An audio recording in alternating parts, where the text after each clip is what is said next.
n'y a pas d'autre posture. Il n'y a plus d'aménagement avec ce système criminel qu'est le capitalisme.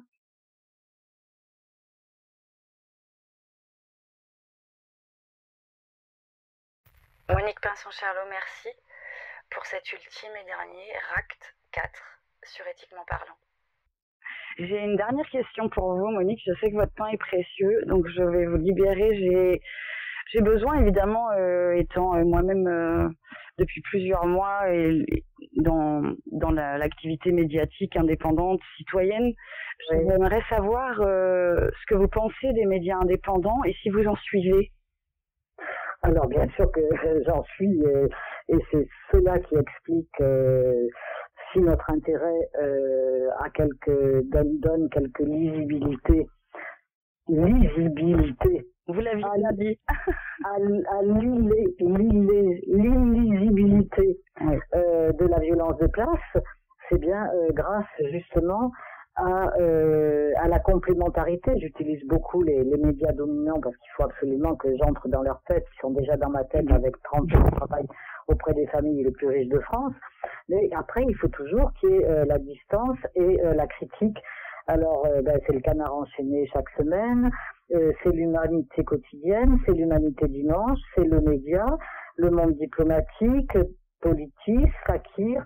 Alors, votre média, je l'ai pas encore, parce qu'il est peut-être pas encore en route. Il est naissant. Mais il est naissant.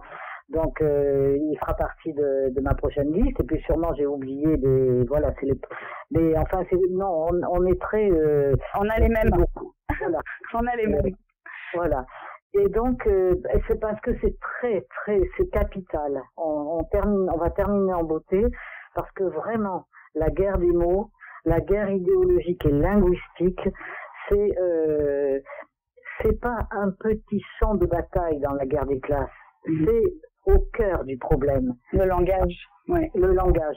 Parce que quand on corrompt le langage, comme le font les néolibéraux et leurs chiens de garde, on corrompt la pensée. On corrompt l'esprit, tout à fait. On corrompt l'esprit. Et du coup, on crée... est-ce que ce sont encore des êtres humains, là, qui ont les oreilles bouchées, qui ont un regard... ils ont failli me renverser, mais j'ai même pas été vu. Est-ce que ce sont encore des êtres humains, ces gens-là qui ils voient tomber une vieille dame en syncope et ils passent courage fuyant? Est-ce que ce sont encore des êtres humains quand on voit toutes les violences auxquelles dont on nous rabat les oreilles? Donc ils ont leur libre arbitre. Voilà. Eh bien non. Obéir, c'est d'avoir le pouvoir. Voilà. Ce sont oui, dans une forme de déshumanisation qui est grave, une forme de robotisation, et donc qui permet la servitude involontaire, qui permet la transformation du citoyen en consommateur. Or, un consommateur ne se rebelle pas, on est bien d'accord, il ne demande qu'à consommer. Le vin et les jeux. Voilà. Et donc, le travail des médias indépendants,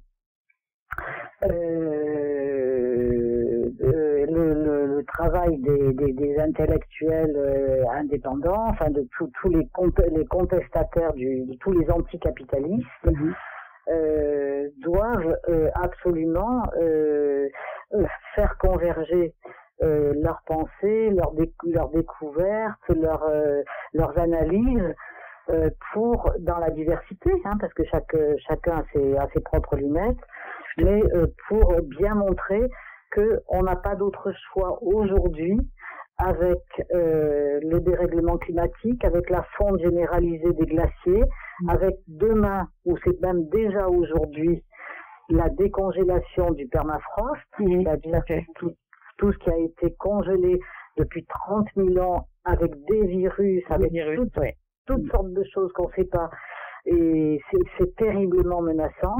Eh bien, si on ne met pas à bas la propriété privée lucrative, nous ne nous en sortirons pas. Il n'y a pas d'autre posture. Il n'y a plus d'aménagement avec ce système criminel qu'est le capitalisme. Il n'y a plus de marge de manœuvre ou de négociation. Non, parce que chaque fois, on se fait, enfin j'allais dire baiser, on se fait avoir, on se fait manipuler. Hein, c'est plus des syndicats, c'est des partenaires sociaux, c'est plus la lutte de classe, c'est le dialogue social. Une capacité d'inventivité langagière, de corruption à travers les oxymores, à travers les néologismes, et les allégories, voilà. Eh bien, on n'y comprend plus rien. Là, on vous parle maintenant de collapsologie, d'effondrement de la planète. Eh bien non, l'effondrement, il est là. L'effondrement, il est là. Il y a en France 9 millions de Français qui vivent sous le seuil de pauvreté. L'effondrement, c'est le capitalisme qui est là, et c'est ce capitalisme-là qu'il faut, sans attendre, l'effondrement total. Et donc, ne mettons pas un nouveau mot, alors que le capitalisme qu'a si bien décortiqué Karl Marx, complété par la théorie de la domination de Bourdieu, suffit largement à nous faire comprendre la criminalité en col blanc. Ce sera le mot de la fin. Je pense qu'on ne pourra pas faire mieux. Merci beaucoup, Monique, vraiment, d'avoir participé à Éthiquement Parlant. Bon, merci beaucoup à vous, merci à vos interlocuteurs.